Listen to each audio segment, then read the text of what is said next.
7. I don't want to get it wrong. As if I've been wrong before. What are you talking about? Episode number 98. I was about to be wrong. See, I would have fucked it up. I like 98. Congratulations. That's a good run. Oh, somebody got 69, and I was so excited to tell him. Yeah. I was like, dude, 69 is you. He's like, are you serious? Any plans for your 100th episode? That's the thing. I should have waited. I know. Fuck off. That's the problem. Because I really would like the 100 to be special. You should do a recap. Everyone loves a recap. We just go through like a nice little collage of everybody's faces. Fuck it. That'd be fun. But I mean, that's a cop out. It's kind of a cop out. Yeah. That's what you could do it alongside. I don't know. Yeah, like we have a cast of characters in the room. Maybe you should have someone podcast you, interview you for your. Be like, this is my 100th episode. Make me look like a star. You know? Yeah. Make me look cool. Interview me. I would do it. I'd be excited to be interviewed.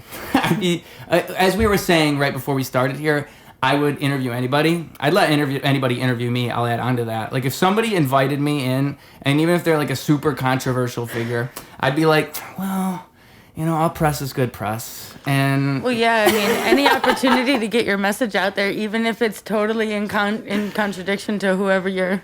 Well, and this is what we were saying before too, because you said you would want to debate Andrew Tate. That's one of your things. I would kill him. I'd slaughter him. And I'd love to see it. But like, what I'm thinking is like, I know I would like to like talk to anybody, but I'm too agreeable. I'm just gonna like, I'm too nice. Anything to anybody Andrew says. Tate? I'm just like an improv at heart, you know what I mean? Like how improv's yes and. I will yes and anything. It's to a fault, It could get me in trouble. That sounds like a good sitcom basis. Yeah, it's like the movie Yes Man with Jim Carrey, except I've like a TV show. never seen that actually. Oh, it's a good movie. But I've seen like, it's cute. Things with those premises, like the only weird part is that he's like 40 and the girl is like 22. Yeah, if you really, it's just like wow, that's kind of. I'm surprised they did that. If you really go back and look at a lot of your favorite media, you'll find that it's quite predatory. Yeah.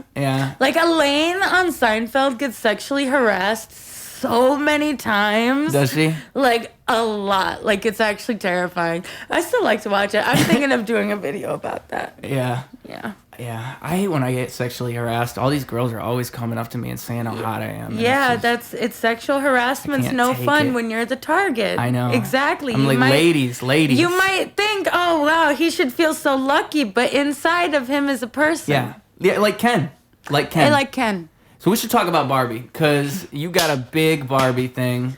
I love Barbie. Yeah, and I think that's something that people would really like to know about, because I didn't realize it was so core to your character until you told me, actually. I thought it was just a tiny little aesthetic thing. Because I used to bring the 3-foot Barbie to the open mics. Okay. So where do I even start with Barbie? Barbie is... I was never a Barbie girl growing up, but that was just because I couldn't afford to be a Barbie girl. We never had the money, but I did really love Barbies, and I loved playing with them. And I always played like dress-up games online. But like growing up as a teen, like in the mid 2000s, when like the surge of misogyny was so high, like no one wanted to be a girly girl. Yeah. Like we all rejected that. Like we rejected our Barbie girlness, And she was so misunderstood over the years. Like there was all this talk about her and body image, and how and that fat shaming was a big thing coming up in that time too. Like if you were just like 5 pounds overweight, like people would come at you hard. Like it was crazy compared to now, which is great. But anyway, what I'm getting to the point of saying is that like I really didn't really consider Barbie very much until the movie came out. Uh-huh. But before that, let me just say that I'm the Nabu. And what that name comes from is ancient Sumer, if anyone knows their history. Oh, snap. And if anyone knows about ancient Sumer, the highest goddess was who? Inanna. Inanna was the divine feminine. She basically she's known as like the warrior goddess, the goddess of sex, of love, but she was so much more than that. It's almost like she was brought down to those basic, like so oftentimes she's referenced in like cultic prostitution and things like that. All these like feminine stereotypes that are really like not so positive. Okay. But when you actually read her myth, you realize that she was so much more than that. She was sort of the goddess of everything. And when you look at Barbie's sort of the same thing. And Inanna never married. She never had kids. Barbie never married. She never had kids. She even broke up with Ken for a couple of years. Everything Barbie did was her own. Barbie bought her own house in the 1960s before women could even have their own bank account. Let's go, Barbie. Right. So, like, when I think about all that stuff put together, I really think of Barbie as, like, the resurgence of the divine feminine. Yeah. Yeah. Now, that's an interest. Have you heard someone else say that? Like, did you come to that conclusion yourself? I sort of came to the conclusion myself, but I'm noticing other people are also coming to that conclusion. So it's like fate. You know, Yeah. Maybe that confirms it, right? That's what it feels like. That's interesting. I mean, so have you heard like about how, I'm sure if you know anything about psychology, there's like archetypes and you have these archetypes in your mind. Would you think that maybe like that could even be like the archetype of the divine feminine? Absolutely, yeah. Feminine.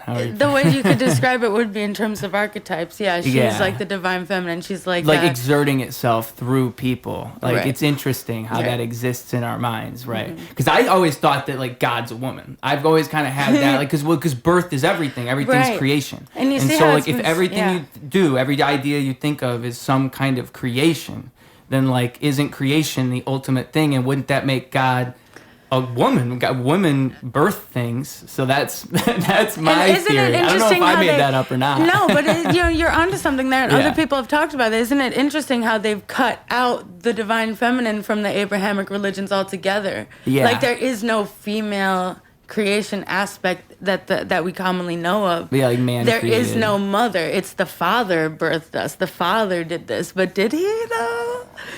Well, ultimately, it's kind of a team effort. That's really what it comes down to. There's Barbie and there's Ken. Yeah, you gotta have a Ken for every Barbie. You do. Yeah. But the Barbie movie touches upon that too. So another reason that I love the Barbie movie so much was because what I do on my YouTube channel is I talk about predators, and a lot of that comes. I talked about Andrew Tate. A lot of that comes into this shift in manhood happening right now. Okay. As someone who considers themselves a radical feminist, I hated men for a long time. Like truly hated them. Yeah. Until I saw the Barbie movie. Really? And then you were like, men can't be that. No. There's some redeemable qualities. It just something about Ken and just how misguided he was and how it really wasn't his fault. And Yeah. how like they flipped the genders and how like the Kens are being representative of women in society and like how Barbies are the patriarchy and how it kind of like subverts and like flips it over. It kind of like undid some cognitive dissonance for me. Yeah, I can see it. Yeah. Interesting. Yeah.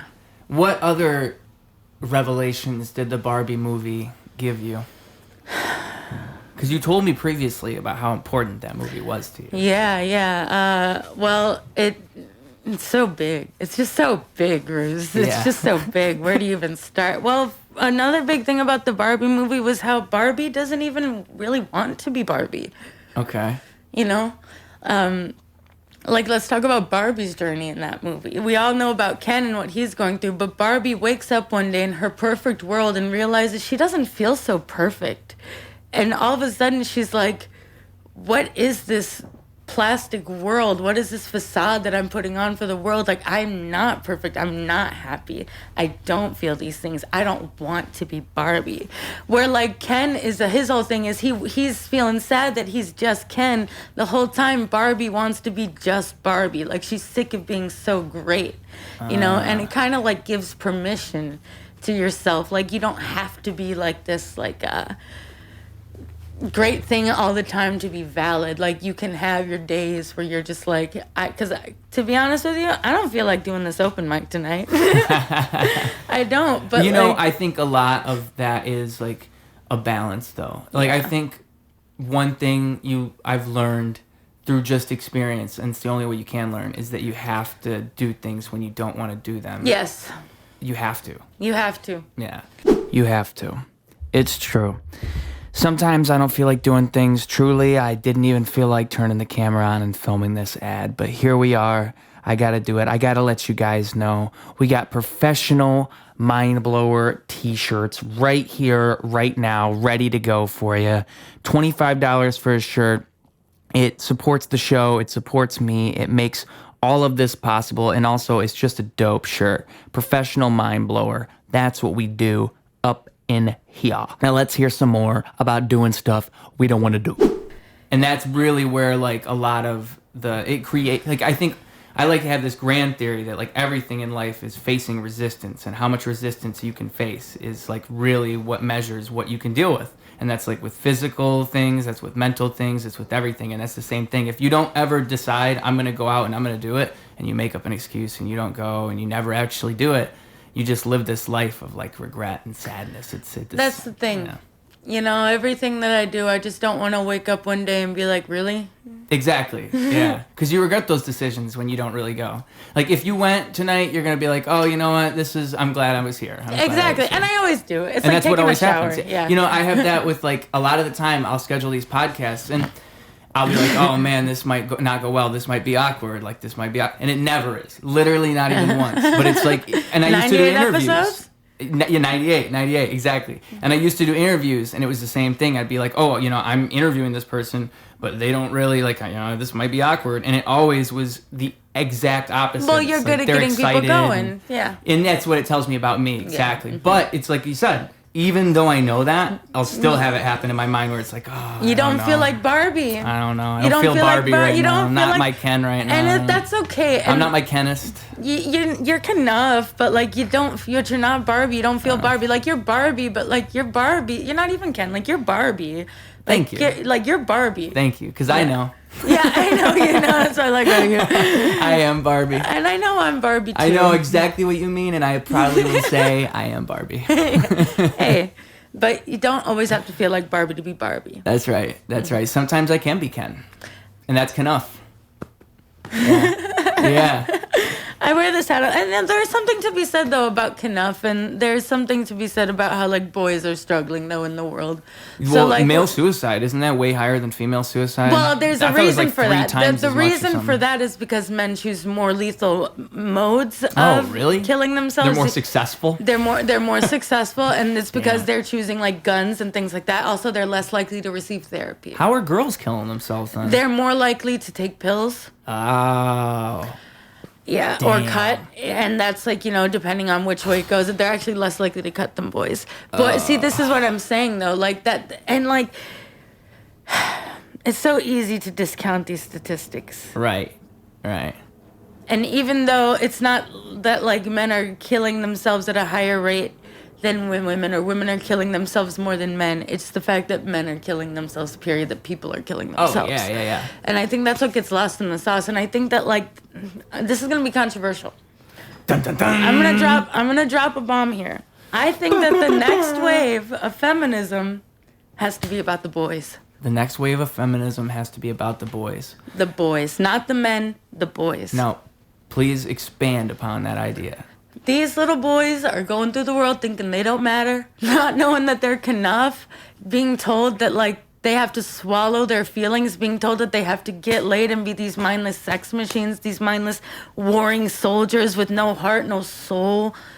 Like, this is what's leading to all the problems of the world.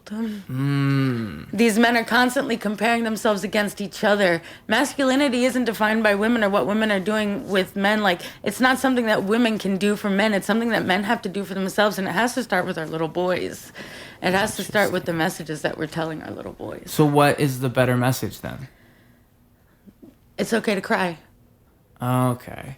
So it's like, you think it's like the lack of emotional vulnerability? You have to validate boys, like men's if emotions. Boys are with each other and they're talking, they're not going to actually talk about how they feel about things. They're just. Well, from what I understand, the world of masculinity is just nonstop competition. I would say that This is what I've been told. This is what I've been told by like the toxic male ideology, like the red pill men. Well, I think it's like a measure of maturity, truly. Because like if you're more mature, you really would see beyond that. And but how can you be mature if all the models of masculinity around you are immature? Exactly. Like, well, you'd have to teach maturity. You'd have to foster maturity. Because, like, if you're that kind of guy, you're only going to ever get along with a certain type of person. Like, that's the real problem. You're going to be really lonely if you're that guy. So you have to teach their way out of it. And if you catch them early, like you said, if they're boys. Whatever way we're teaching them is not working. Because now we got these incels coming out. Here's the thing, though, is what you're saying, too. like you want that to be taught. But I think like right now, Not taught. people can't even like really, you can't even really foster a good mentality in kids because every kid has a cell phone now. That's not true. We didn't have that That's not before. true. Guy, I work in a school. So how many of these kids work- don't? Yeah, but tell me then, how many of these kids don't like have a phone? They don't have their phones during the school day. But they're on their phone outside of school. Well, listen, they know how to say skibbity, but they don't know what it means. But that's what I'm saying. No, though, but see, that's what I'm saying. Like, Okay. that's why you really need to, like, go hard now. Like, this Oh, is really, yeah. this is where it's like, okay, just because they have their phones. Yeah. And this goes back into predator awareness, because there's freaks out there. Yeah. There's freaks out there. Yeah. There's freaks out there. So how are they gonna spot a freak? How you gonna spot a freak? How you gonna spot a Diddy freak? freak off You gotta meter. tell them early. Like point a picture of Diddy and be like, that's Well, the thing what is, you're you looking can't. for. The thing is, you can't spot them. Right now, there's an influx of like female teachers being charged with sex crimes. Young, hot female teachers. You know, Yeah. they're being charged and they're going to prison. And back in the day, this is what I'm saying in the culture. Back in the day, these boys would be congratulated for being molested by these old ass women. Yeah, it'd be like that. That's that boyhood. No, see, that's what I'm saying. That's what I'm saying. Yeah, I got That's you. not cool, I bro. got Those you. are children. Boys, you know what? Actually, I'm going to take it a step further. Not about the boys. It's got to be about the children. Because I feel like kids don't need a gender. Okay. Well, I mean, at the very least, I think what you're saying is a universal message, really. Like, it applies to boys, but it applies to, like, everyone in a sense, too. That Well, like, right you kind now- of want to teach the right type of empathy to Well, people. let me get real with you right now for a second. Yeah. We're seeing higher rates of children doing sex crimes on children.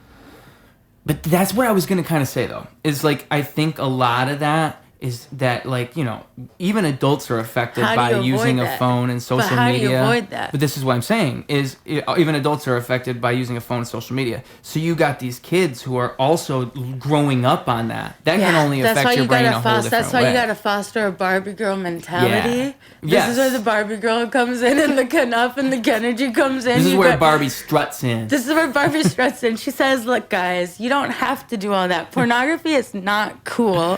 Pornography is really no, honestly, criminalization of, like, pornography. Yeah. Probably. You think altogether? Just get rid of it all? You think? Yeah, I believe in a Nordic model of dealing with sex work. So what they do is they criminalize prostitution across the board, and what they saw was a huge drop in sex trafficking cases all across the board in Sweden and in Norway. Whereas in places like Germany and where's that, Amsterdam, where they legalized it across the board. Guess what? Now you have like basically fast food sex industry. There's actually been higher rates of illegal sex trafficking. People are still being brought in and forced to do it against their will. Like everything just got out of control. So yeah, across the board, like no human body should never be commodified. Yeah. And if you want to say like, yes, I'm not in, so I'll put it this way. I support sex workers, but I do not support sex work.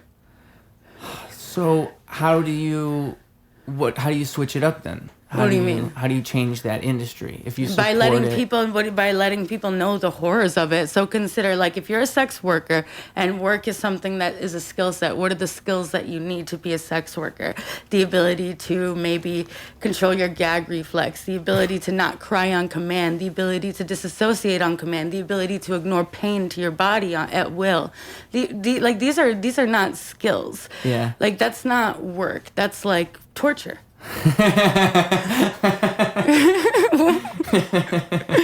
It's funny because you did kind of describe a bunch of different torture methods. Yeah. Can't breathe. Yeah. That's a good one. Yeah. You have to not cry.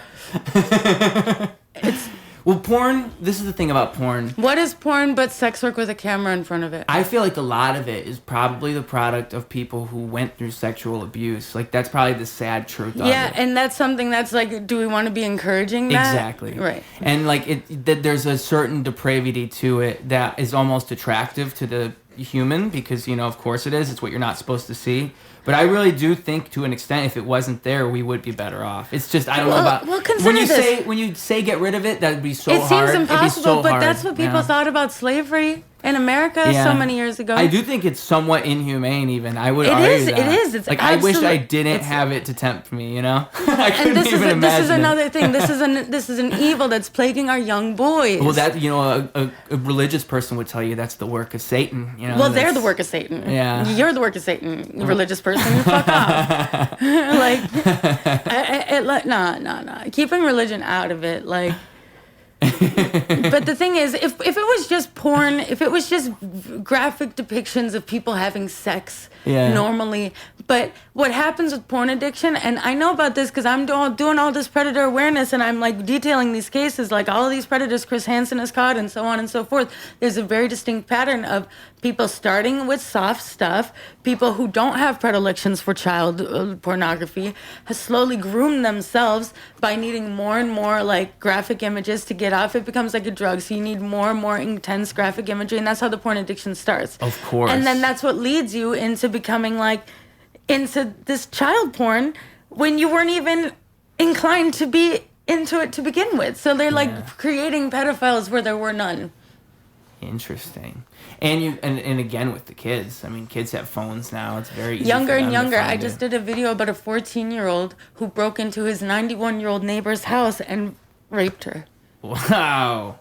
And he was watching porn beforehand. Woo! That's wild. Heard it here first, kids. Man. And, like, what do you do about that? You're just saying, like, Educate catch the them at the children. right time and educate You them? gotta educate these kids. You gotta give them a safe place. Like, if they're not having a safe place at home, like, this is what drives me crazy about the school industry. Like, I'm working at an elementary school. I'm not gonna say anything more than that. But there's like, I didn't get, like, I got just a background check. And before that, I used to work at a daycare, and I was changing diapers, and I didn't even get a background check. So consider that. Like, luckily, I'm not a freakazoid, but, like, there's freakazoids out there, you know? There's something to be said for female privilege, too, there. Yeah, I think that it's... yeah. The more I think about it, I would rather have a woman working with kids than a dude. Just And you because gotta I think feel about like that. for some reason, I think what it would be for me is I could explain it. I think it's like the maternal instinct of a woman. I trust that more. Like I know that in that woman is like a mother deep down, and she wants to mother these kids. I argue that. That would be the divine Barbie in her. No. Barbie never had children. So what? Barbie never. There is Barbie and Ken never had children. What you think of as the maternal instinct is the parental instinct. Sure. And then also the cultural and institutionalized placement of women in childcare. Just because we've been delegated to that, now there's ways that people cope with these like things that are externalized onto them. Like you tell women, you have the mothering instinct. That makes her feel more proud of this bullshit nanny job but that you could she's say to doing. a guy too, but though, no, but then the same thing. You have a good fathering instinct. Yeah, You take that as a compliment. Yeah, you take that as a compliment, but it's different because a father can just change a diaper and they go, "Oh, what a good father." But if a woman like messes I up, didn't smoke around the baby. Yeah. I'm a good dad. It's a double standard. I, as someone who's choosing to be child free, I don't have a maternal instinct. I like working with kids, but I like working with them for a comedy aspect. You don't think there's any of that when you're working with kids where it's like, I want to, because I think it's the same. Like when you look at a kid and you're like, I want to push you in the right direction. You don't think that's at all the same? I don't think that's like, I don't think it's intrinsic to female. I think that's see, I agree with you there. I actually do agree with you on that. That's a good point, because it is better to say that it's a paternal instinct. It's just a parental instinct. Yeah. It's just like good human instinct. Yeah. To want to protect children. Well, it has to be fostered into you from a good point. Like that's why I think just so many people are so. I think what you're saying ultimately is a good thing to say to anybody when you say like the KENough thing, because truly, it's a good message for anyone at all in life. Like I think the problem with more and more people, like you see, like people say depression is on a rise and all this, which I believe it. But I think a lot of it's like people don't actually know how to express themselves and interact with people and like, be COVID themselves. fucked us. Exactly. And I think that comes around and messes people up even more than they might have already been.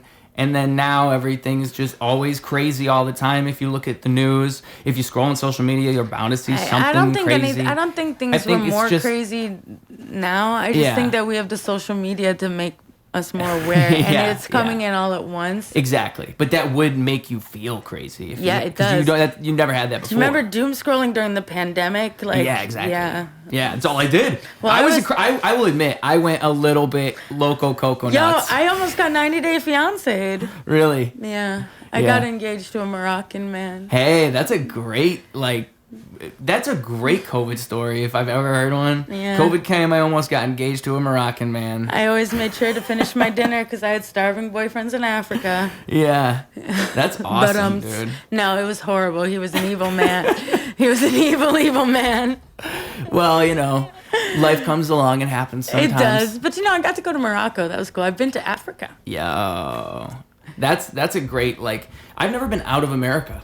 I never was either. That was it was pretty freaky for a minute there. Cause then you just sort of you're this there and you're like, I'm just here as I would be anywhere else, but at any moment shit could hit the fan and I'm not in my country. Imagine you're foreign and you come to, because we live in Chicago, so you see people that are from all over the country. They're probably thinking that, oh man, all these Americans. Yeah. They don't know us. No. They really don't know. They don't know the language either. And we're so diverse compared to other countries too. We look so different. Yeah, it probably trips them out. Unless they go to these small hook-poke towns. Yeah. Yeah, if you go to the South, it's probably just good old country. It's truly different in the South. Have you been to the South? Again, I haven't really been around much. I'm a little... Are you just from come Illinois? Out my shell. I came from Michigan, but I've been to Florida a little bit. I've been to a couple places around the country, but never really towards California or the South. Yeah. Maybe one time when I was younger, but I can't remember where. And it was different, but I couldn't, I think it was Georgia. I think I went to Georgia when I was younger, but I barely remember it. No, I have been there. So I have been there. That was nice. Georgia, I went to in South Carolina. Would that count as the South? Because I have been there. Yeah. But I'm thinking deep South, Texas, over. I lived in Tennessee for a year. Oh, okay. How was that? It was weird. I lost my mind. Yeah. No, people are different. No, people are different. And coming from Chicago, I wasn't expecting it to be so different. Oh, everything's different everywhere. That's what you said about going to Morocco. I remember learning in psychology about culture shock. And I think it's all just a mild form of that or a bigger form of that. Well, you just don't expect, because you just expect America to feel like America no matter where you are in America. But yeah, it's huge. America's the size of 50 countries. I know. Really, it's that big. I know, it's huge. Yeah, and that's why I think it's so crazy. When people argue and we're on different sides of the country, it's well, yeah, we're just a gigantic country. Of course, we don't agree. We're too big. So do you think that we should form smaller states? I think that would a peaceful divorce. I've heard that proposed, and I think that's the best possible solution. Because America's not on a good track. But if you had a peaceful divorce, what you're gonna have is a freaking Palestine-Gaza situation here. It's gonna be crazy. It's gonna be horrible. And people don't really think of it that way because we're so used to no war. I feel it's been so long since we've been involved in war. It's one of the longest periods in history if you really think about it. In it's America, been peaceful for so long. On our own home turf. In general, we're at war all over the place. We're at war all over the place. Yeah, I guess you're right. In America, on our turf. Yeah, on our. Because almost always, you look at history of countries. We're always at war. Wars like that. Always at war. We're a warring country. And that's the problem. Is that's got to hit the fan at some point. That's got to stop. It's got to hit the. Well, it's got to stop, but it's got to hit the fan. So it's got to be the only way it stops is. I don't want it to hit the fan. Exactly. That's the problem. That's why we got to teach these young boys that they're KENough. Do you think it's early enough, or do we think we have enough time to raise these boys, tell them that they're KENough? Yes. Before it hits the fan? Yes. You think we got enough time? Yes. That's what I worry about. Gen Alpha's dope. Yeah. Gen Alpha gets it. There's people give a lot. They're gonna be in Congress in 10 years. They're gonna be in Congress before any millennials are. Yeah. Well, what isn't Alexandria Ocasio-Cortez? Isn't she a millennial technically? Probably. I think she is. Yeah. Maybe not though. I think she just looks young. I could be wrong. Well, hey, I look young. Yeah, I look like I'm 14. People telling me, Yeah. I'm serious, all right. But I'm just saying, I'm KENough. And Yes, I'm just saying I'm KENough. Exactly. You don't need to even worry about it. Exactly. No. See, this goes into it's like we're hitting a time in Earth where people are waking up. We're becoming woke. Well, that's a crazy thing because I think that, like, again, that's what I was kind of getting at with why I think the KENough thing is ultimately genius. Because really, what you need to say to people is that you're enough. You can figure it out. Like, you understand and foster this. I think through other people and the way that we work with other people and that how that works, you generate this sense of character competing. and not collaboration. Yeah, you get that within you, and that is ultimately like the thing that guides you through life. And Did you notice in the Barbie movie, Ken doesn't even give a shit about Barbie at all. Everything he does is to look cool in front of the other Kens. Yeah. If you really watch it and notice, like, Barbie was like, she's like, oh, I wish someone would come with me, and Ken doesn't even like offer himself. He only goes because he wants to look cool in front of Ken. Yeah. Like, he doesn't do any of it for Barbie. It's like and he doesn't do any of it for himself. He does it for some guy who he thinks is cooler than him. Oh. So it's like, you're KENough. You're already cool, dude. Like, you don't need to like flex. Right. Constantly flexing. Yeah. Yeah. You know what's interesting is I've learned that, like, the way, because, like, there's this thing in rap where you do kind of have to flex. So I've learned. Oh, of course. Well, that's different. But it is like kind of. I was just gonna say I try to write songs where they're not just flexing because that's it has to be true. An art. That's an art in itself. Like, if you can flex, but it's all like I think it's something that. Honestly, Lil Wayne mastered the art of. Yes, Lil Wayne flexes, Lil but Wayne. everything he says is a piece of art. Yes. And that's how you have to do it. You can't just flex. Because if you're just flexing, just to flex, to make yourself look cool, people see right through you that. either have to have some sense of comedy to it, or it has to be something that's legitimately true and will be said by anyone. Yes. Mm-hmm. Yes, exactly. And sometimes that's where the comedy is. Yeah. Just saying what's true. He never said this, but I had this line that I thought would be a perfect Lil Wayne line. Okay. What if he was like, I'm the boss like Bowser? Oh. It's the dumbest shit. I thought of that when I was like 8 years old. Oh. That's just been in my head for years. You can have it. I'm trying to think of like a good follow-up line. I'm the boss like Bowser. Catch my dick coming out of shell from my trousers. What do we need to hear about your dick for? Because I said my dick coming out of shell from my trousers. It connects to Bowser. He's a turtle in a shell. It's art. I don't relate to that. See, this is what I'm saying. This is the fine line of rap. It's like you hear that and you're like, oh, that's kind of why is he talking about his dick? But I have to justify it. It has to be artistically done in order for me to say it. You shouldn't have to justify it. But I feel like that's what the best rap is when you can say something like shocking. It's like, why the fuck did he say that? But then you think about it and you're like, oh, that's why he said that. Yeah. That's the shit I like. I'm like, oh, that's genius. But that didn't happen with that line. My dick does come out of my trousers sometimes, actually. I'm not lying. I'm telling the truth in my raps. This is bordering an HR call. Listen, bro, that shit was hard, okay? If I spit that in front of the boys... hey, now you're spitting, okay? We spit this in front of the boys, they'll fucking start spitting with us, okay? They'll be down. The boys, like this is what I'm talking about. The boys need to start thinking of some better things to rap about besides their trousers. Let me be fair. I was freestyling, okay? Because most of the time when I'm rapping... I'm razzing you. I'm razzing you back. Most of the time when I'm rapping, I'm trying to come up with like something that's bigger than that. No pun intended. Bigger than your dick? Hey, I didn't say it. But that's what I'm trying to do. Is like really go somewhere where because that's what creativity is if you go to where you know is so uniquely you. You think like yourself. You think, how can I take this and go further with this? And I think that's like why the improv mentality is a key thing. Like, say yes to yourself. Yeah, and you get the best ideas if you learn to do that. Because people stop themselves. Like, that's what that thing about not going out and not doing things. That's true. You have to push yourself. That's why I recommend open mics to everyone. Open mics changed my life. You know what's good about open mics is it's a lot of people in the same position as you, and that's what's, like, ultimately...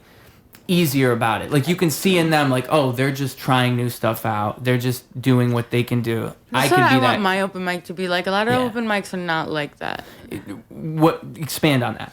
So I've noticed, at least in the comedy scene, a lot of open mics are about flexing your best shit, and it's like very political and very not KENough. This is very bad Kenergy. Like this is all this like dick measuring, and it's like you don't need that. Like you come to an open mic to try new shit and to work your shit out. Right.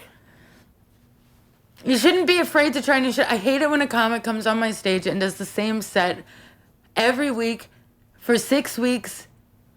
They do that? Give us something new. Yes, they do. See, this is the thing. It's like I have a lot of songs, but I was thinking like I don't even want to perform the same song again for a good at least like 4. Like give them a good 4 weeks, 5 weeks. They gotta They gotta calm down from that song. See, I used to think that way, but it's like you gotta give us something to remember because not everyone's listening. But I got bangers and bangers and bangers and bangers. I know, and I do too, and I get it. It's difficult. They'll just hear a new banger, and I'll be like, you can find all of these on Spotify, and then they'll find every banger they ever heard. You know what? Far be it from me to hold you back, Bruce. Hey, I'm just proud. I got Kenergy, okay? Yeah, That's you all have I'm great saying. Kenergy. No, you have great Kenergy. I'm Barbie, baby.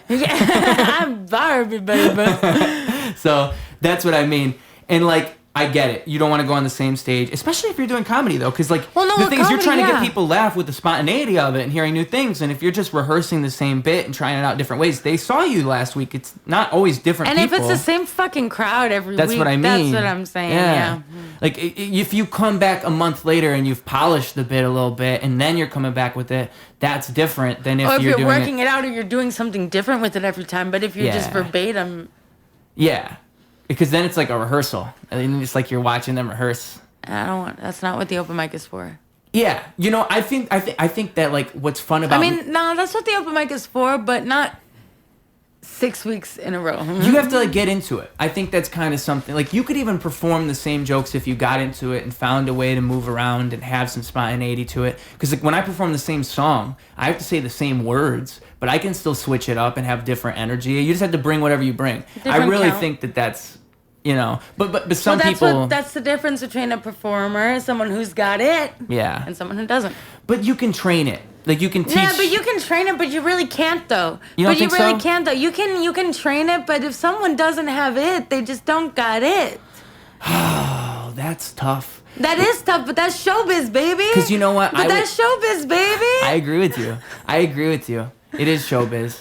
Because that's like, I think it's even like, I was thinking about that with leadership. Like, are there good leaders and then bad leaders? Or are there like good leaders, people who are born to be leaders, you can see it in them, like they want to lead people. Good leaders are boring. Good leaders don't get good press. Good leaders don't make good politicians. But good leaders die because they're such good leaders. Yeah. They usually are like and martyrs no one of history. wants to be a leader. Like, ugh. That's what I mean, though. Those people come out of the woodworks, and it's like, what the hell makes that kind of person? And I think it's the same thing, like what you're saying about somebody who has it. Mm-hmm. I kind of agree with you. Yeah. Like, some people are just crazy. Some people are just made for that. And I like to think I'm one of those Barbies, you know? I'm one of those people that comes around. I'm one of those Barbies, too, you know? I like to think I'm a game changer. You need those people. You need us. You have to see it in yourself to ever be it. Like, that's the real thing. And like, God bless those who don't have it but think they got it. Let them live. Let them live. I love those people. I love them. You know, cringe I'd have them in this room on the podcast tomorrow. I'd be like, tell me more. Those who go on American Idol truly thinking they can sing. That's like, because you know what the thing is? Like, if they think so, you can't take that away from them. Like and they don't. The judges don't take it away from them. They just like leave that room being like, you're crazy. Yeah. Because everybody tells me that I'm the best singer. Yeah. And maybe, who's telling you that? Maybe they are. Maybe they are the best singer, though. Like, that's what I'm thinking. It's like... But maybe they are. Maybe they're ahead of their time. This is that agreeability. This is that agreeability coming to bite you in the ass. Maybe they are the best singer. Listen to me. Hear me out. Nah. Hear me out. You don't nuance your way into being a good singer. I've got it, though. But I've got it. You take that person, you put them 30 years in the future, they were ahead of their time. Who knew? Nah, there's something to be said for that. There's something to be said for that. That's what I'm saying. Yeah. That's what I'm saying. Some artists, Edgar Allan Poe, he wasn't famous in his lifetime. I believe Picasso. I'm ahead of my time just a little bit. Exactly. And so you know what? That little nuanced part of me is like, you know what? Maybe those terrible singers, maybe I even got to give them some love. No, maybe you got to they're give them onto love something. for sure, but I'm not And they gonna... entertain me. There was a lady, I have a video of her from the open mic, and I'm not going to say who it was. Tell me who it was. I'll show you the video afterwards, but I recorded because it was like art to me. Like, she wasn't singing great, but it was the fact that she was even singing at all. Yeah, it's beautiful. It was beautiful. No, it's beautiful. It actually was beautiful. It's truly beautiful. That's why I love the open mic. That's why I love to encourage people to like be their cringes, because it's like, listen, like, you're doing more than 90% of the people. Yeah. Sitting in their Yes. house, wishing they were doing something. You know what I really liked, and I feel like I inspired it a little bit, and I don't know if I did or not, but it made me feel nice. It was because I performed there one week at this open mic that you host called the Glenwood Open Mic. Okay, so I performed there one week, and then I come back the next week because I was so enamored by the energy in the room. The good Kenergy. The good Kenergy. And so I come back the second week, I perform again. And then the second week around, I remember you were saying, oh, I'm going to do my song because I liked you doing your song last week. And then there was a couple, It's like another 3 girl who more did people. music, and then that girl I'm talking about that I recorded, she was one of the people who We did had music. a lot of people. And It just takes one. I know that it was partially because It was because of you. of me. And that's what was so cool about it. Don't question yourself about it. Like, you definitely were the spark. That's nice because to me, that's what everything is always all about, and that's what it should be about. It's not. It's about. I just posted this on Twitter, so I don't forget. That's what I do with my thoughts now. I'm like, okay, that's what Twitter's good for. It's like putting down my good ideas because it was. It was. Fame is worthless. Influence is everything. Yeah. And I think that's really what it's about. It's not really about being popular. It's like about the when you're idea. in the moment and you realize, oh, I made a difference right here like, Yeah. to these people. I changed the energy in And the it's room thankless. somehow. It's thankless. Yeah. It is thankless. Well, I think that when you but can when you recognize when it, you do get the recognition, yeah. it's worth all the lack of thanks. Yes. Mm-hmm. Yeah. And it's that to me, yes, exactly. Because that's what it's really about. That's what the things are. Like, if you really think about what things are to you and what matters to you, it's usually there's an attachment to it. There's a reason for it. And you have to create those moments. You have to be there in the moment to create those moments. You know, I That's said, I'll doubt hard. myself. When I went to that first open mic, it was the first open mic I went to since I moved here. Really? Just because I delayed it in my mind. And it's so funny because, like we said before, I go and it's as good as it could possibly have been. Perfect. And that's how it always goes. And so you just have to do it to have that thing. But- and and then that's the next like week around, everybody's doing their music, like I said. And Yeah. that's because I even made that initial jump and did that choice. And so but I wanted to say, what really I thought was nice was there was one guy who went up there and he did a poem for his girlfriend because he was with those other yeah. comedians. Yeah. And he said, I've never did this poem for anybody, but I want to do it tonight. And I knew that was inspired by the people singing and all that. He wouldn't have done that if it weren't for that thing. No. And so it's all just, it's so sweet. Because It to makes me, me it feel- makes my heart flutter, you know? Like, that's It makes really me what... feel good to foster that kind of environment. and you have something to give for that, too, because you established the open mic in the first place. Well, I so. didn't. Well, you're a big part of it now. Do you I want should to know say. the story of the open mic? You told me, but you should lay it down here. You should lay it down for the people so they know. So the open mic was started by a guy named Anthony Alguinato. Okay. And he's a shout out to Anthony. We call him like the grandpappy of the open mic. And he started it out, he's a gay guy. He started it out as like an LGBT safe space Okay. for comedians to go and do their artwork. Because, you know, like the comedy scene is like very icky. Yeah. It's just icky. So that's how it started. And there was a situation where there was a producer, I'm not going to name names, but he was outed as a predator. And Anthony was one of the people who was a part of making that happen. And even though what he did was a good thing, it left a really nasty taste in Anthony's mouth. And he handed it off to a guy named Lane Johnson, who is, for lack of a better term, my predecessor. He's like sensei, I guess. Yeah, like he's the one who sort of like taught me how to do the open mic. Because I came up to him, as soon as it was handed to him, I walked up to him and I was like, Lane, I want this open mic. Like, I'm going to take this open mic. Like, it's mine. And he was like, okay, whatever. And so then over the past year, I was, you know, kind of expanding on it. And then officially I took over in March. Okay. No, May. Okay. And ever since then, I've been changing a lot of the culture. I've been kicking a lot of weirdos out. How do you spot a weirdo? How do you figure that out? Because again, I'm too accepting. I would accept energy. everybody. I It's would. energy. If somebody was weird, I'd be like, bring it on, bro. Be even weirder. Well, I'm bad. I'm telling you, I'm a beast. Okay. maybe there's a little bit of privilege there, because there's like, Yeah. for me, like if I'm feeling unsafe by a creepy guy, I'm not gonna be like, hey, but bring it on. Do you mean like people that are coming into the show and trying to perform though? That's what I mean. Yeah, because some of them will go up there and like make a bunch of jokes that are so really how I spot it as a producer of the open mic is not based on my personal opinion. Okay. It's based off of complaints that I'm getting from other people. Okay. So give me an example. Of So like, I did have so funny enough, that comic who was outed as a creepo then started to frequent my open mic, but because I wasn't like officially in charge of it yet, I really wasn't able to say anything. And then even when I took it over, I sort of felt like I didn't really like have the place to like kick this guy out. But what was happening was I was getting a lot of audience members coming up to me complaining about his comedy. People who weren't performers, people who were just patrons of the bar. Was he saying stuff like my dick coming out my drawers lines? Yes, yes. No, just like... If you're not rapping, it's a lot harder to pull just that like off. a lot of really nasty jokes about women and a lot of like borderline supporting Israel type stuff. Yeah, I got you. Do you think he was like...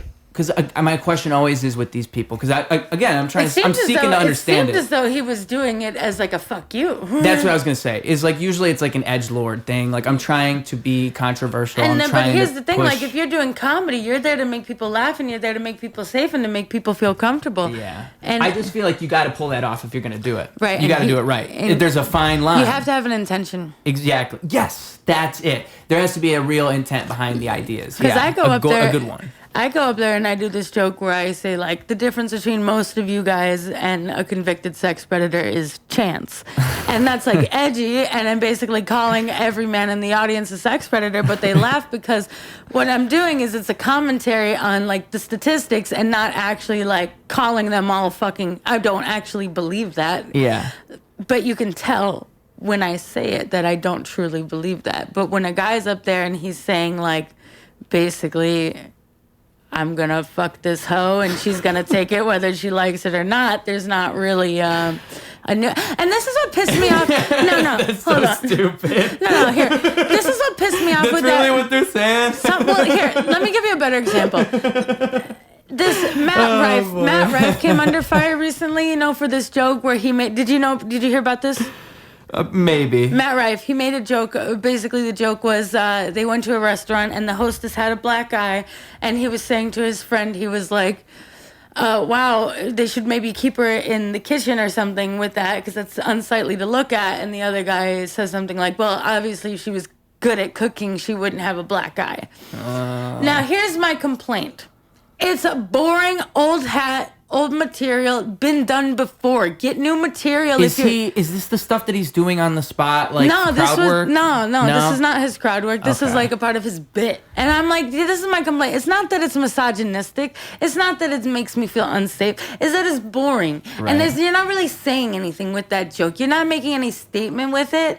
That's what I have a problem with that joke about. Yeah. It's not that it's just a bad joke. Like, what's the punchline? The punchline is woman has black eye. Okay, that's not really funny. Like, what's the punchline? Yeah. What's the punchline? See, that's a joke. When I was watching, I remember, like, I think Kill Tony has good moments, but sometimes that show will hit this level where all they're really doing is dogging on the person that's coming on and trying to make jokes. That's bad Exactly. Kenergy. Well, and what happens is they just go for the lowest brow humor a lot of the time. Like, unless you're a really skilled comedian. Like, there are some people that go on there that I love, and they do well. But I think, like, the whole setup of the show is kind of... Like, it's nice that they kind of do bring out some comedians and get some comedians on a big stage. But at the same time, the format of it isn't really... Like you said, it's just bad Kenergy. That's a good way to put it. It's just bad Kenergy. Because you're not really supporting them. No one's having fun. You're just hurting people's feelings. Yeah, well, and, it's... Yeah, really. Because, like, sometimes people are bombing and all they really need is, like, a little support. And just that's one really laugh what they will need. get them going. Yeah, or Just like one hey, laugh. that was bad, but here's what you could do better. Just a little something, not a like, Some oh, man, support. you look like a school shooter. It's like, Jesus Jesus Christ, Even dude. that could be done well. Yeah, but like that's no, exactly. it's just like it's a tough thing because I think that there's a certain. I always wonder like where is the line in comedy? Like where is no it? line. There is no line. The line is okay. Well, I'll put it this way: there is no line, but keep in mind that in order to find something funny and to laugh, a person has to feel safe. So you can tell a horribly racist joke in front of a bunch of racists and get a bunch of laughs, but you're not going to get a bunch of laughs in front of the minority that you're dogging on, dog. You know what I'm saying? So it's like, first of all, know your audience. And second of all, know that you're here to make people laugh. You're not here to make people uncomfortable. Yeah. You know, I think that I like to think that it's kind of all art, but you can connect comedy and music. It in absolutely a way is art. where you need to go into it and tell people things, like you said before, in a way where they can acknowledge the idea behind it, but at the same time, it's just speaking to them on a normal level. It's like, to flip it on its head. Yeah, because that's what you're doing in a good conversation, too. Is like, if I disagree with what you say, or if we agree even, we can come to different ideas if we're collaborative in that, and we just... If you got good Kenergy. If you got good Kenergy. And that's really, it's just like a good life lesson. I think that's what you foster in people. That's why what you said, it all ties together. That's why it's important, because you do need to tell people they're KENough. You need to foster that collaborative energy in people. And the only way you can do that is by doing it. And I'm telling people KENough all day, even when they're really not. Me too. That's my problem. That's why I'm so agreeable, because I really do see the best in people. I want to see them be best. Or even the if best person, the best possible version of themselves. I want them to be. But who am I to even say if someone is KENough or not? But that's the thing, is you're never KENough, so they could never be KENough. But only way that they could be KENough is if I know I'm KENough. Exactly. And I am KENough. Okay, well, I guess what I'm saying is, if you were KENough, you would still strive to be your best self. And if they're not doing that, like you can still help them do that. I think that the whole thing about KENough is that you don't have to. Well, yeah, you have to be your best you and to like have your flair and don't hold back, but you can't like make it a competition. No, that's not what I mean. I just mean like in order to help people as much as you can, even, and to be the best you can be to other people. Yes. You do have to maintain that. You have to. Yeah. You have to. And so like. And it's hard. It's a balance. Yeah. You have to have times where you can just be Barbie and just not feel like it. Like. Yeah. Yeah, the beginning of the Barbie movie. You got to have that happen to you every now and then. You got to go to the real world. Flat feet. Yeah, flat feet every now and then. That's real. That's some real shit. I should write a song called Flat Feet. You should, and that's like the concept. Barbie. That's a good one. That's actually a dope concept right there. Let me know. I'm like Barbie with my flat feet, something like that. Bars. Can't be drafted because I have flat feet like Barbie. Can't be drafted because I have flat feet like Barbie. I think that if there is going to be a draft, women should be a part of it, but I feel like there shouldn't be a draft at all. Oh man, isn't that crazy? That's what I'm saying. That's what I was saying at the very beginning. Is like people don't even realize how war could happen because it's been so long. Like what's that? It's been like the 70s. 80 years, 70 to 80 years since. It was in the 70s since there was the last draft. So 8, 9, 10, 11, 12. Okay, so 50 years since the last draft. And so most people don't even remember what that's like. That would be crazy. That's what all these men on these podcasts, they're like, what about the draft? But this is the draft. This is the thing too, is like, I don't think people believe as much in America as they did when they did the last draft. Yeah, no one wants to be drafted now. Like back then, it was like something to be a patriot, but no one wants that now. Now everybody's like, I'm not going to war for you. No, we can't even afford McDonald's anymore. Are you kidding me? We can't even afford to supersize that shit. I'm not gonna go to war for a country I can't even afford to supersize my Big Mac in. That's what we're built on, from my understanding, is supersizing my Big Mac. Whatever happened to the real American qualities? Right. You know, we're not even obese anymore. We're starving. Yeah, and like that's not the America I want. That's not the America that I knew. I agree. And that's why I would like refuse the draft. And I think that's why a lot of people would. They would hear it and they'd be like, dude, I don't even get McDonald's anymore. I can't even afford to cook some spaghetti, bro. Ramen is going up. It's crazy. And like I just feel like It reminds me of like when people have bad parents and you have just bad parents for a really long time and then you just don't, like they're your parents so you can't change it, but you just don't trust them. You're like I know if I ask my dad about this, he's going to lie to me. Yeah, it's like, I can't count on you. Can't count on you. Too many times I heard one thing. Shame on me if you make a fool. Was it shame on, fool me once. Yeah. Yeah, shame Just on. imagine like if your parents always like lit the other neighbors' houses on fire. Dude, there's people who deal with that like. shit. There's people who deal with that shit. Nah, my parents aren't great, but they've definitely riled up the neighbors before. Yeah. Well, and, it's fun. And every now and then that's exciting. It's a good story. It's exciting, sure, but do we want to be excited all the time, Bruce? No. You want the cortisol levels. Maybe I'm just getting old. I'd love to see a good like neighborhood brawl every now and then. Oh no, that'd be dope. Yeah, on the Citizen app, show everybody. Yeah. Go live. World Star. Dude, I would love to see it. Whatever happened to World Star? World Star is still around, if I'm correct. It's still a thing. World Star is, I think, just not. They're still around because it's. Still, I think the last time I checked, I was amazed because they make bank on Instagram. Because what they do is you can pay them to post your stuff, and it's like the biggest version of that. Because you'll have all these smaller people who are doing that, but really they're just buying all these followers. I'm sure World Star buys followers, but at the same time, like, it's one of the only ones where it's like, I believe that a lot of people just follow World Star for no reason. Just because it's World Star. It's all about that branding, baby. Yeah. It's all about that branding. Yeah. How do you feel about that? Do you think that, like, it's nice that everything's all about branding, or do you think that that's an impediment to creativity? No. I think that aesthetic is important. You think your aesthetic automatically becomes your branding? I think that you don't need to be limited to one brand or one aesthetic, and I think that you can slip in and out, but I do think that there's something to be said for an aesthetic goes beyond the visual. There's definitely something to be said for a strong aesthetic, at least in show business. If you're trying to get yourself out there, you need to have a brand, and I don't think that it's an impediment. I think that it's an opportunity to really set yourself apart. Like with me and my Barbie, that's a part of my brand, and people recognize it now. Yeah, I agree with that. Because, I mean, like, I think that it's, again, about, like, embracing whatever it is that you are. Yeah, and you're not limited. Because, like, what you know me as, like, in the comedy Nabu, that's totally different from what I do musically. It's a lot darker, and it's a totally different aesthetic. Yeah. But it's still an aesthetic of mine. And, like, it's better if it's that way, and you're not trying to be something else. Right. Yeah, because it's hard to be something. I like what you said about how you don't have to be one thing either. Because, like, I think a lot of people in music and probably in comedy, they get stuck in this version of themselves and they can't try different things. And, like, that's where creativity dies. I was going to say stagnation nation. Yeah. Stagnation. Yeah. And that's just not good. No. It's like slowly withering away in this weird way. Like, you got to kind of branch out and do different stuff. That's why, like, that's why I don't like to tell people I do rap. Because as soon as you say rap, they think rap. They like think one thing, yeah. And I think it's so different than that. I just do music, and I would do anything. You give me a beat and whatever works, I'll make it happen. Call yourself a producer.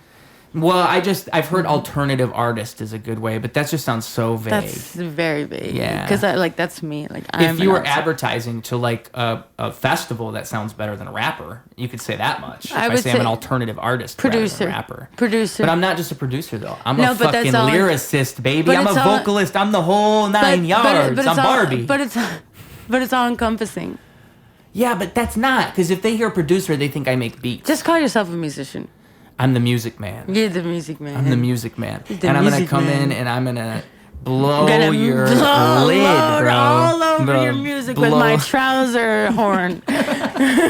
By the way, professional mind blower shirts coming very soon. Are you really? That's the idea. Oh, yeah. It finally came to me. And, I got to thank our friend from the open mic. Maybe I'll see him tonight. Maybe he'll catch me perform. He's like my biggest fan there. I love this guy. His name's DW. Great guy. He said, oh man, that was amazing. And he's telling me how great I was. The next week he had this guy with him and he just said how this guy came into his life from God. He just saw this guy and this guy was awesome. And the guy's just standing there like smiling like, yep, he's talking about me. And I'm thinking, man, this guy is great. I'm talking about DW. DW is like the greatest hype man of all time. This guy just found some guy off the street and hyped him up for 2 days straight. That's his relationship with this guy. I love a good hype man. He's literally the guy who just wants to hype people up. But anyway, wait, what'd you say? How do I not know DW? I don't know. The reason I remember his name. Oh, you met him that same night. Oh, I do know. You met him that same night. Yeah, because you said like the thing from Arthur. Yeah. And I said like designer warehouse. Yeah.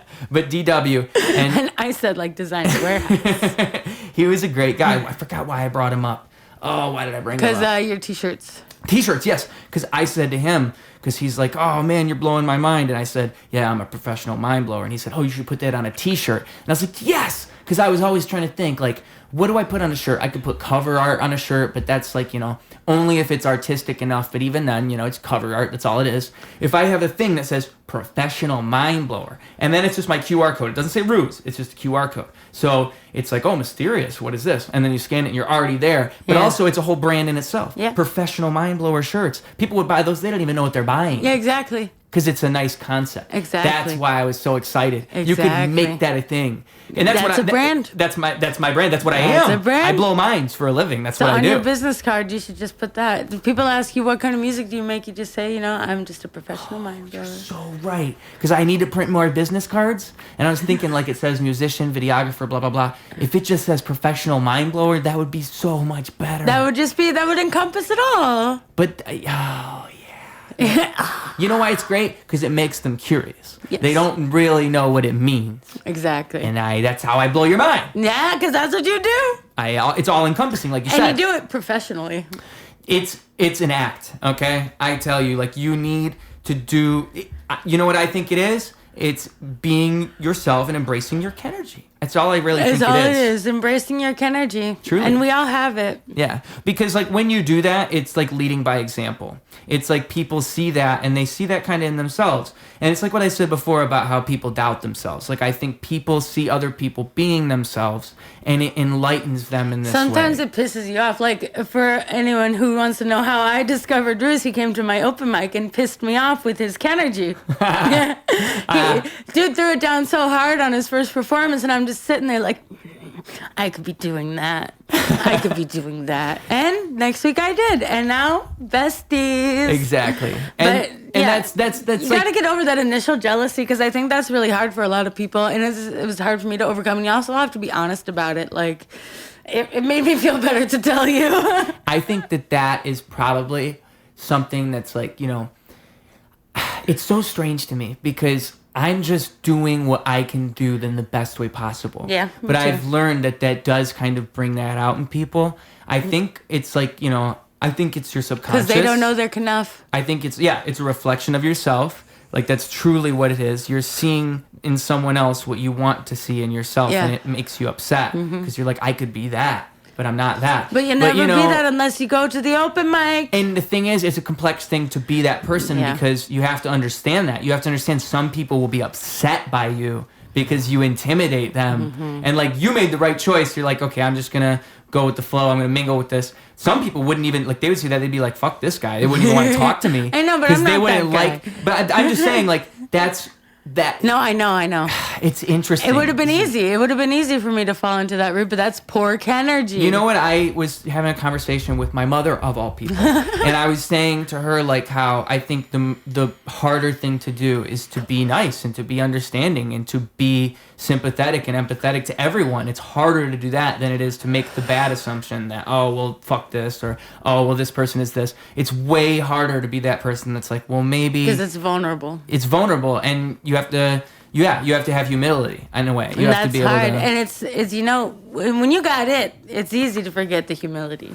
Exactly. That's true too. I think a lot of people don't humble themselves. They don't have humbling. Before we started the podcast, we were talking about having life-changing experiences, and I think that's like one of those things where when people have these moments in their lives, they tend to just be more evened out in the end somehow. Like they have they're more sharp. They have a sense of direction because something happened to them and it sparked them into this other. Yeah, and that's just an interesting thing you see in a lot of people. Like they'll be like, you'll ask them, why do you do this? And they'll say, oh, well, this is why I do this. And it's like, oh my God, it's a crazy story. For me, it's lame. I just started rapping when I was 10. No, but then even though you might think it's lame because you're bored with it, you've heard your story 1,000 times. Like I tell my story to people, they go, what? And I'm just like, what?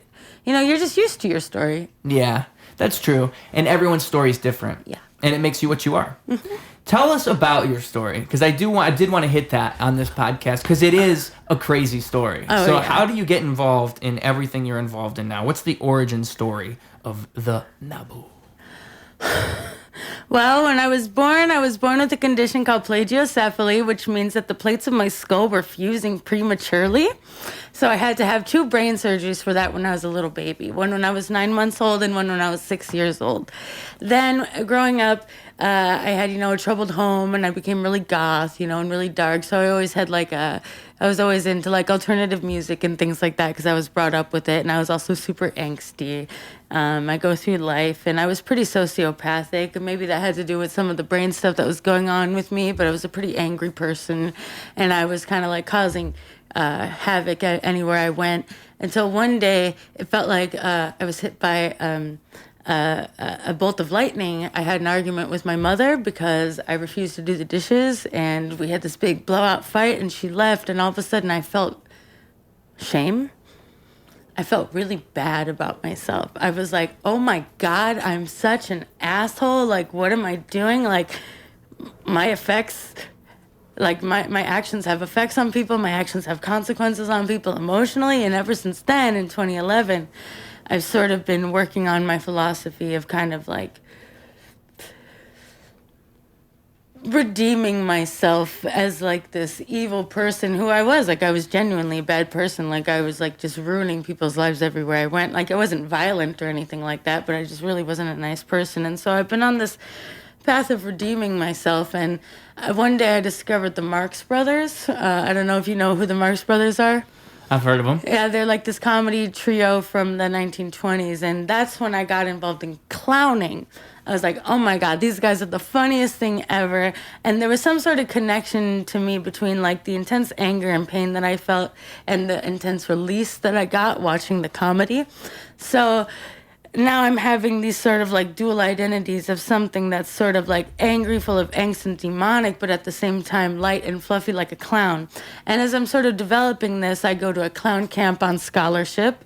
I didn't like it. It was weird. I left, but I picked up the ukulele there. And that's when I started making music.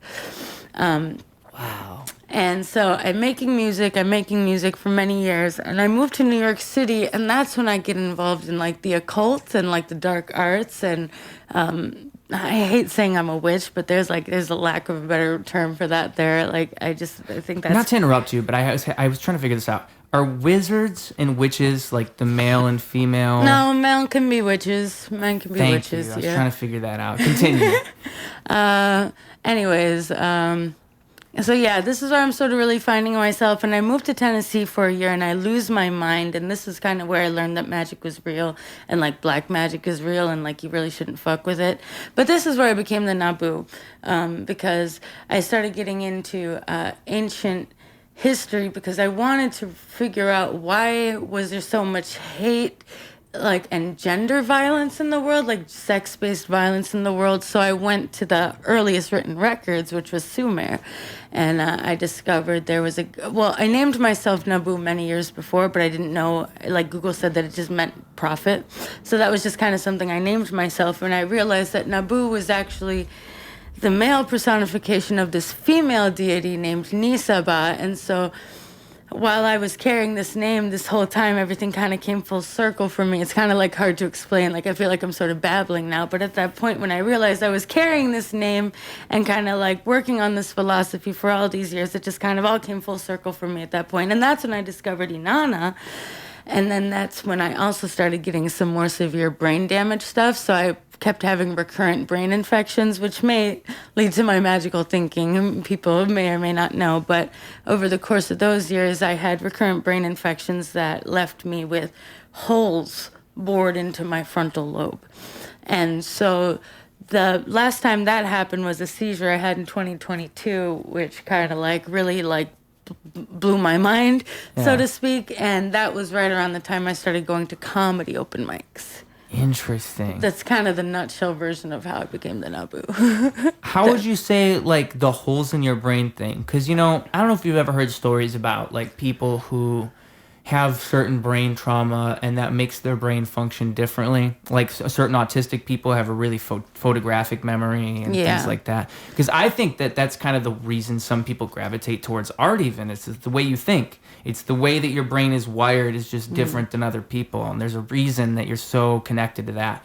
And so I wonder, like, how do you think that affected you experiencing that? Because there was a difference, right? You can see a difference. So I forgot to mention I also had 2 more surgeries when I was in freshman year of high school. Okay. So this was also around the time where like my personality started shifting into more of a bully type personality. So it's kind of interesting, like when you the holes in the brain. How does that work? Well, people always thought I was funny, even when I was being horrible, because I've always just kind of been like, da, da, da, da, da, because of the holes in my brain. Like, I kind of go through life almost like goofy. Yeah. You know? And so, like, no matter how horrible I'm being or, like, how unhappy I am inside, people are always laughing. Yeah.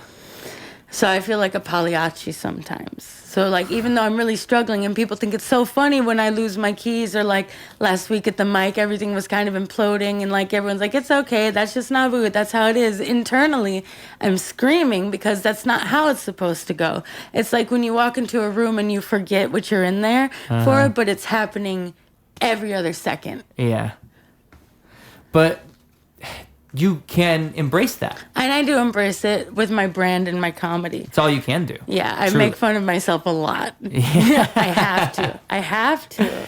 You know, comedy's nice in that way. Yeah, I think it adds levity to it. It lets you look at yourself in that way. That's what it's for. And it's, you know, right around the time when that last seizure really, like, did a number on me. Like, I used to be a lot sharper recall. Like, I feel like I'm sort of babbling around in this podcast. I feel like I used to be a lot more, I used to be able to find words easier. Like, now if I forget the word for something, I just don't remember it. Yeah. It's like error 404. Yeah. You never come up with, like, a crafty word. I do, but, like, there's, like, so, like, for me, I always love vocabulary and, like, reading, and I've always had a very rich vocabulary, but it's so frustrating when you know words, but you can't pull them. But see, like, you can look at it that way, or you can still think of all the things that you do know. And No, that you and can I have because there's improved- both sides of it. You I know? have improved elasticity. Like, me compared... Really? If you compare me to 2 years ago when this was all fresh, I was a lot more bumbling.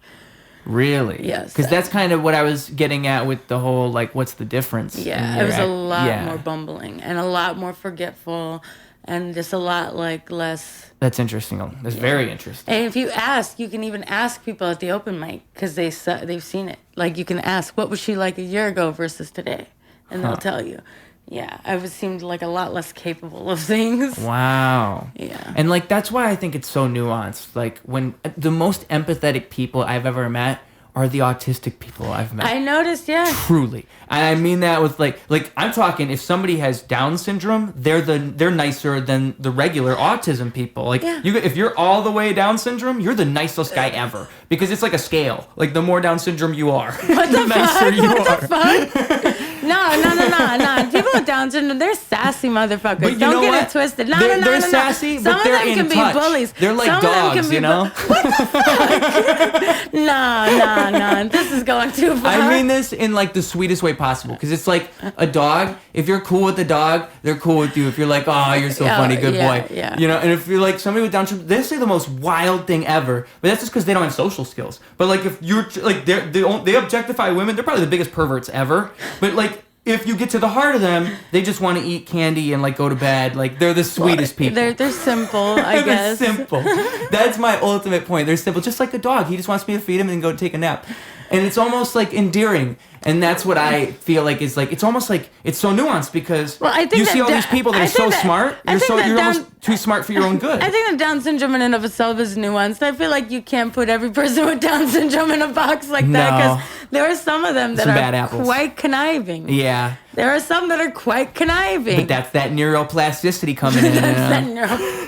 They're That's coming a up fun with those word to ideas say. you'd never come up with. That's why they've got gifts that we don't have. Exactly. And that's my point. Is like if you're this smart person and you have all these problems, it's so much more nuanced than like, oh, I'm smart, so I'm better than you. Because it's not all about intelligence. It's and not it's not all about what you know. comparing. You're all enough without it. Exactly. You don't have to. That's what I It all mean. comes And full that's why I circle. love when I just meet people who are just genuinely thinking about the right things and Yeah. for the right reasons. And Yeah. like that's what makes someone It's enough rare. to me. Yeah. That's what I think is like if you are just happy enough with yourself and other people and you're just chill, that's when you're enough. Some people just be struggling out in the Publix. They just struggle everywhere. Yeah. You know? Like And I you was can't struggling stop with 'em. my Kenergy the night we met. Like I was not feeling enough, but then Yeah. I got it together. And you know what? I had Ethan Cohen, our friend, on Yeah. just the last episode of this, and I think he said something that's really stuck with me ever since then because it really made me think about it. I think it was him that said it.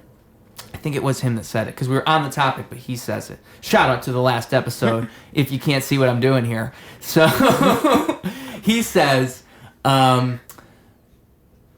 you're either a leader or you're a follower, but you don't know when you're either of those things. Like, you don't know when you're going to be which one. And I thought that was such a smart way to look at it. Like, you don't know when you're the leader or the follower. Because that's really true. That's really what it is. It's like there are moments when you can help people, and you don't. It's like what I said about performing at the open mic, and then more people want to do their music.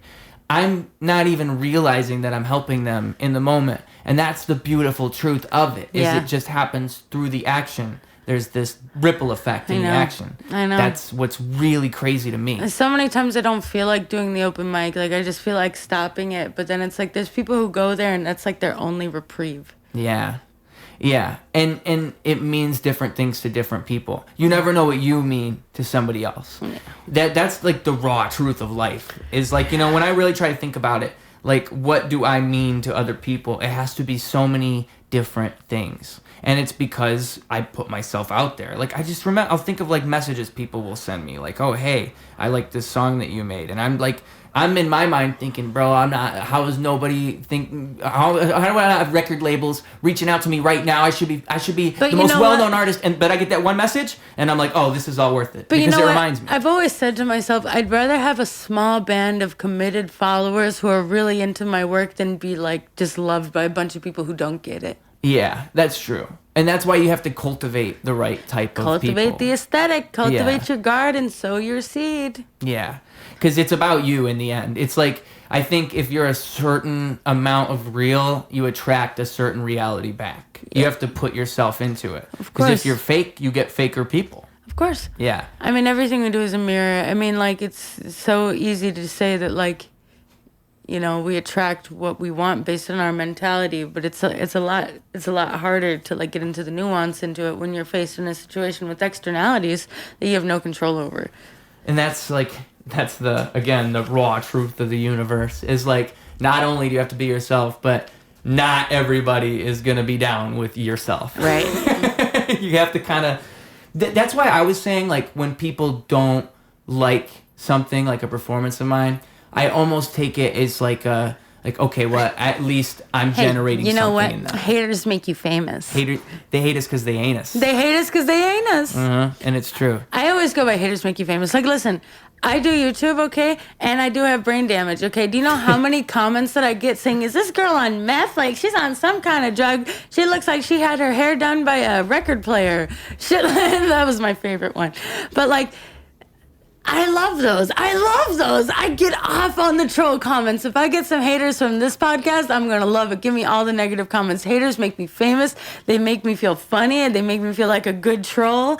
Like I'm doing the good work out here. Yeah. I love it. I think it's like the best things generate the best reactions. Like the most reactions. I'm controversial. Have you ever heard of Andy Kaufman? I mean, he's kind of like a legend in the comedy community. Yeah, I've heard of him. And he's just like one of those people that I look at as like the purest artist of all time. I try not to bring him up all the time because he's a genius, really. He kind of revolutionized that thing where it's like you're not going out there and trying to get the best reaction. You're trying to achieve the art form in the most creative and thoughtful way possible. Right.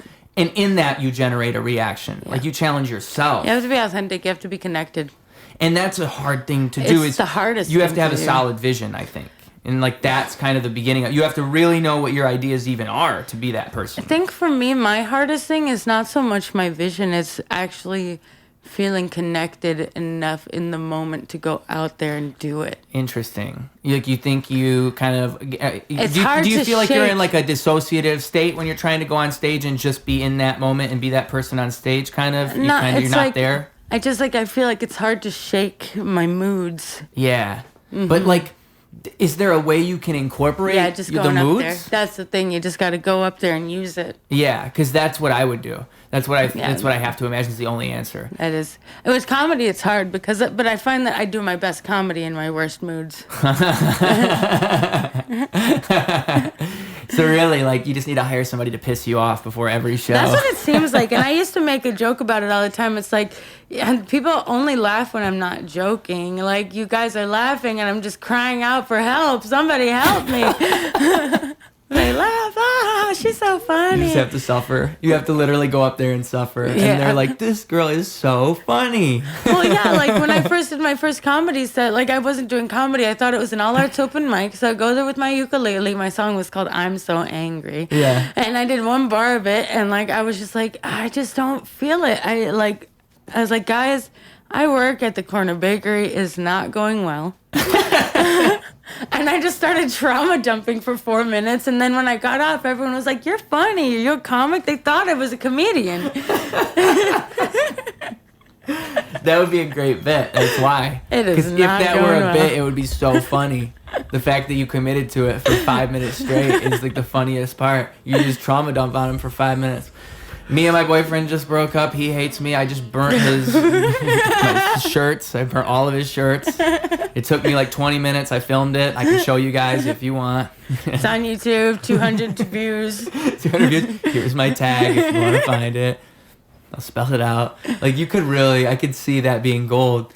That's like, and that's the comedy I love. Well, that's what I'm going to end up doing tonight because I don't have anything prepared. Let me say, what you did last week is exactly what I'm talking about, where you went out there and you sang, I Am Ken. That was your whole performance. I thought, wow, like, this is truly challenging the medium. This is truly... Yeah, I just go and I acapella. I'm just Ken. It was amazing. It was amazing because it was...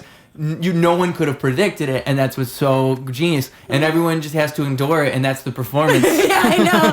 That's what my favorite part is like, hey, buddy, this is my time. You just have to sit there and take it. The song is long. For those that don't know, that song is kind of long, actually. And I was losing steam halfway through. Yeah. But I had to keep it going. It was impressive. And it was a true performance. That's what I'm looking for in the world. Is just people who, you know, they test the waters, you know. They push the limits. They ride the wave. You know, you got to know that you're KENough. I think that's as good a spot as any to wrap it up on. Sounds good. But we always try to make sure. So 2 things. Make sure you tell them where they can find you on social medias and all that. But also, if you got a final message for everybody, anything you want to leave them with today, this is your moment. All right. Well, my final message is y'all are KENough. Get good Kenergy. No, seriously. Like, stop worrying about all the haters because they're only just going to make you famous. And just start doing what you love. And at that, you can find me talking about Chris Hansen and sex predators on YouTube at the Nabu, TheNabu 222. And if you're in Chicago, Rogers Park, come to the Glenwood Open Mic Tuesdays at 8 o'clock. And with all that being said, if you enjoy this podcast, let me not forget to say, the Patreon, you get my music early, you get all this good stuff, guys. Shit. If you like what we're doing here, you want me to really do this for real, okay?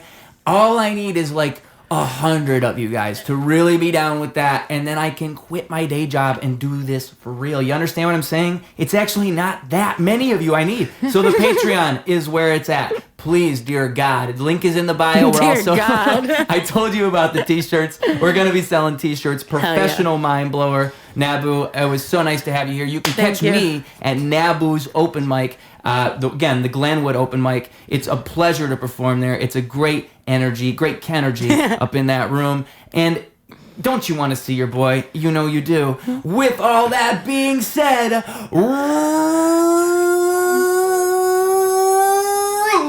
News Radio. KENough. Hell yeah. Got the world in my pocket, got a girl on my arm, got an eye in my socket, whirlwinds in my palms. I'm a free man, let me lead you along. I can show you something different, let me sing you a song. Ain't no algorithm touch me, ain't no palace this lovely. I find a way to find a way out.